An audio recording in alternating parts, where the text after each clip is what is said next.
Hello friends, my name is Lavita Berwa. Today we will study the poem The Election written by Sitakant Mahapatra. Let's have a little introduction of the poet. Sitakant Mahapatra is an Oriya poet belonging to the post-colonial era. In his writing, he tried to go against the trend of romanticizing the past and instead focuses on the reality and the presence of movement. Reality in his works is not what we see or perceive with our eyes, but the reality of life. The poem, The Election, is based on the post colonial disillusionment. The poem is a narrative of an election day in India. A politician is the narrative of the poem who has come to campaign for the votes in a remote area. The poem is a satire on the rule of people in India. In the beginning, we find that he has criticized the politicians, but at the end of the poem, the criticism moves from the rulers to the commoner, and failure of democracy is revealed. Let's see the text of the poem. Our jeep crawls to your village, seeking strange melodies from the roaring sun, the common will from the criss-cross geometry of private agonies. In the first stanza, the narrator, that is a politician, says to the villager that the jeep of politicians crawl on the road to reach them. The jeep does not run but crawls, signify the worst condition of road in remote areas. In the first stanza, we come to know that in this poem, is the speaker is a politician who is addressing to the villagers where he came to ask for votes of the villagers. Rallies of the politicians are accompanied by music, applaud, noise, hooting, etc., which is quite strange as such things rarely happen in the village, particularly under the burning sun. The satire begins from the very first line. Let's see. The politician says that our jeep crawls to your village.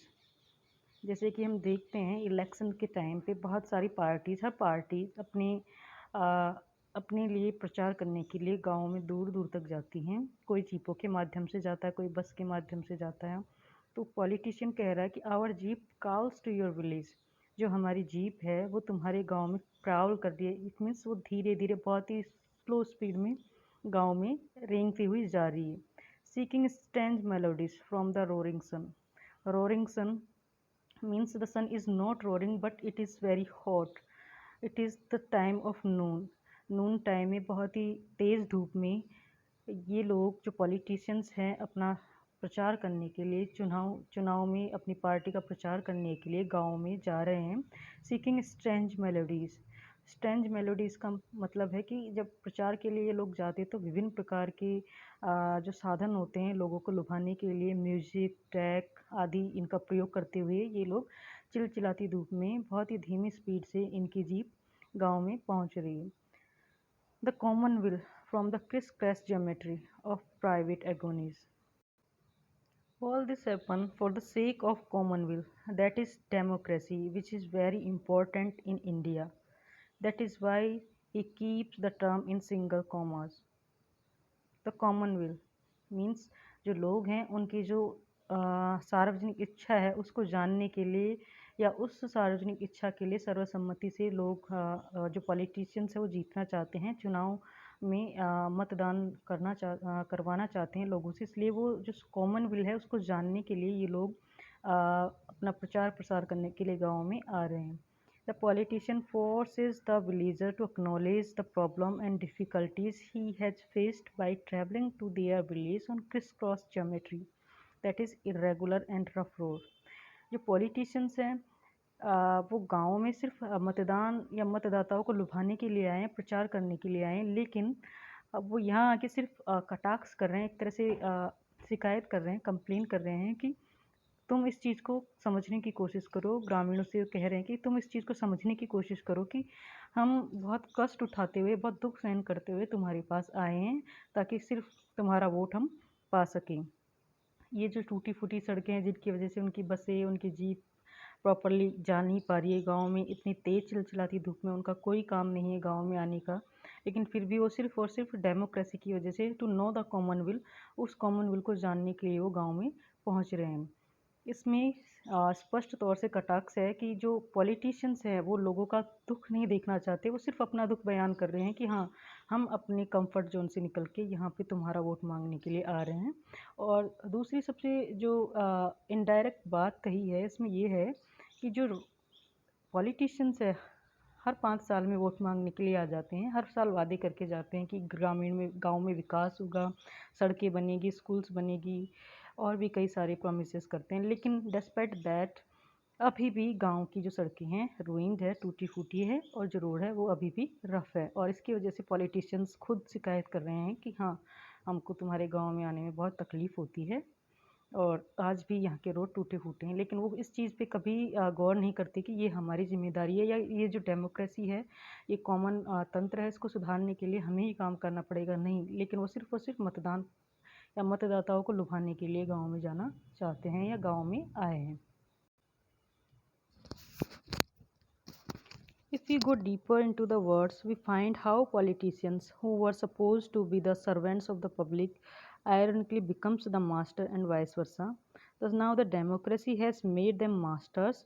Their living of a comfort zone for the people would be a kind of gratitude on people.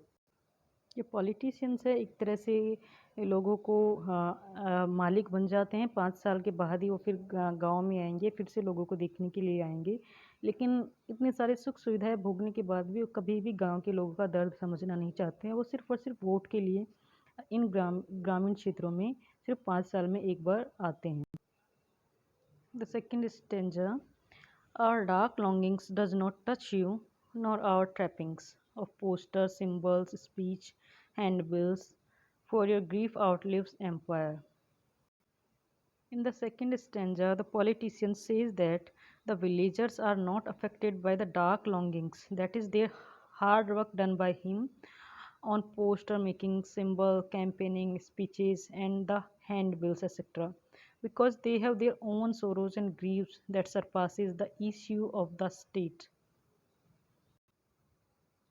However, it is the griefs of the commoners that help him to gain power. The politicians emotionally triggers their problems to gain favor and ultimately succeed in gaining votes as well.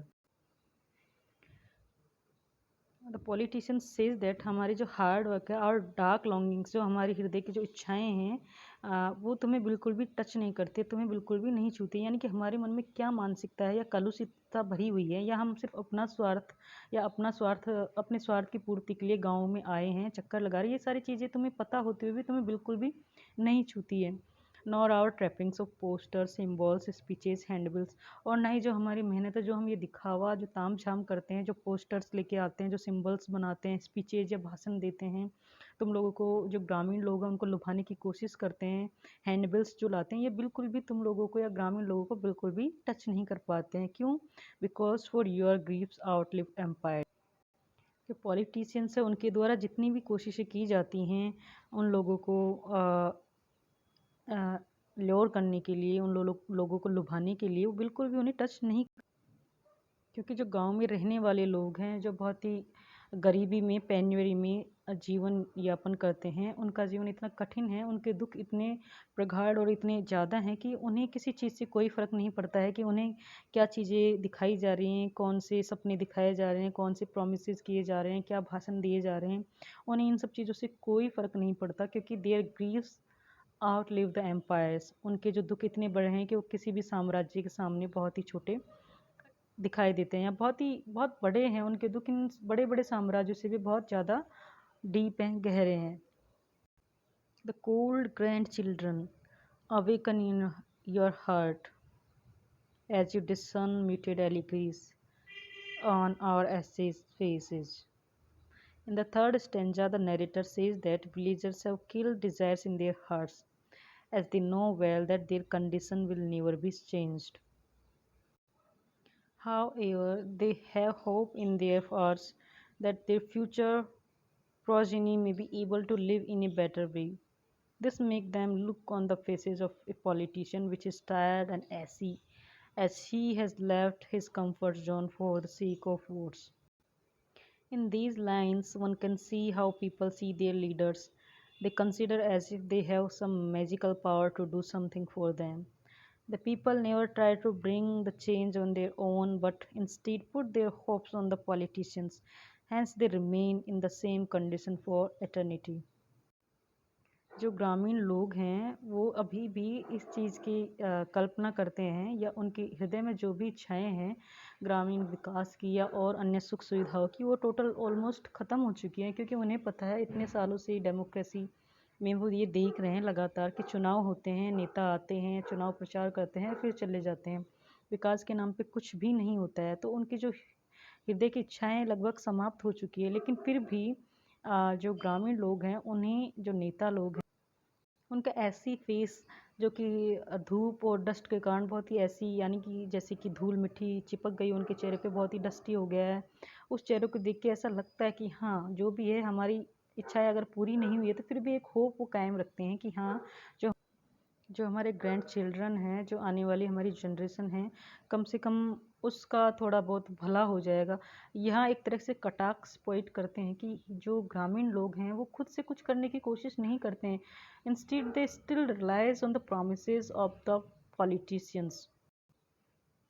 Here the great persuaders are little things and not so hidden.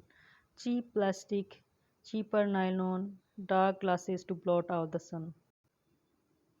In the fourth stanza, the narrator exposes the real face of democracy in India. According to him, it is not hidden, but the very common fact that in such remote areas, the politician need not do something big and extraordinary for votes, but providing cheap things like plastic, nylon, glasses, etc. during the campaign period will do. Politicians thus succeed to blot out the sun. They deviate people from the development and welfare by giving away the cheap goods only during the campaign. Thus, anti democracy come into existence. In democracy it is not so hidden. जो politicians हैं वो कह रहे हैं कि democracy एक ऐसी चीज़ है जहाँ पे ग्रामीण क्षेत्रों में वोटर्स को लुभाने के लिए ज़्यादा कुछ करने की ज़रूरत नहीं।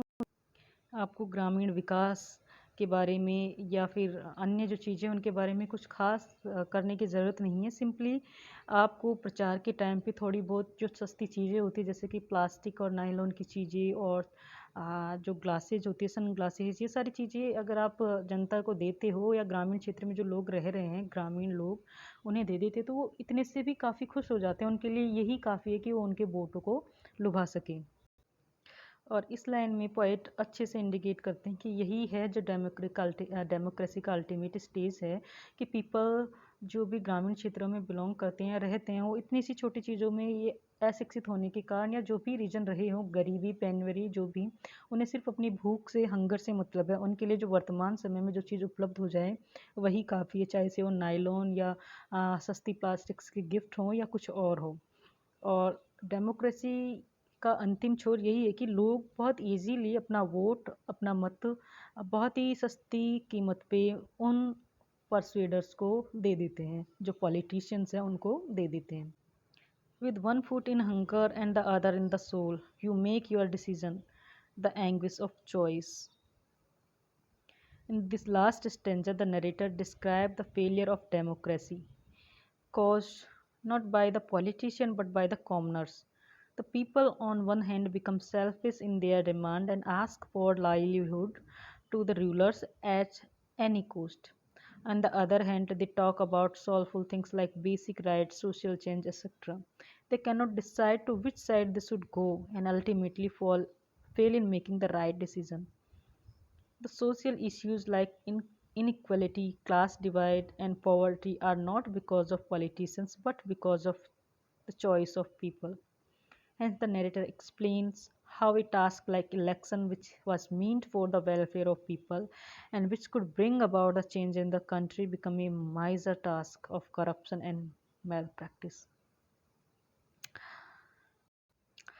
यहाँ पोइट कहते हैं कि विद 114 हंगर, जो ग्रामीण लोग हैं उनका एक पैर भूख में रहता है and other in the soul, और दूसरा उनके अंतरात्मा में। यू मेक योर डिसीजन, और उसके बाद तुम अपना डिसीजन दे देते हो, या अपना मत है, जो अपना वोट है वो तुम जिसको देना चाहते हो उसे दे देते हो।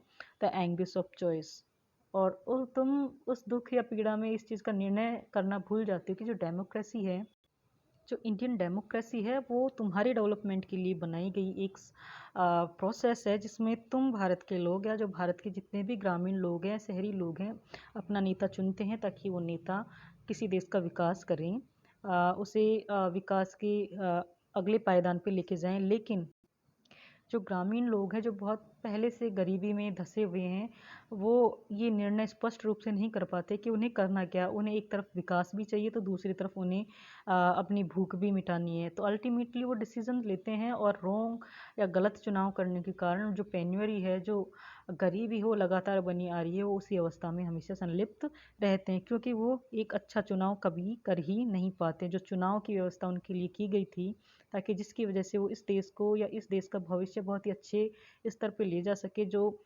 जिम्मेदारी उन्हें सौंपी गई थी कि एक अच्छा चुनाव करके इस देश का भविष्य निर्माण करे, उस जिम्मेदारी में वो पूरी तरह से फेल रहते हैं। इस प्रकार सीताकांत महापात्रा की जो पोएम है द इलेक्शन, इसमें बहुत ही अच्छे से कटाक्ष किया गया है डेमोक्रेसी के ऊपर, और यहीं पे ये पोएम समाप्त होती है।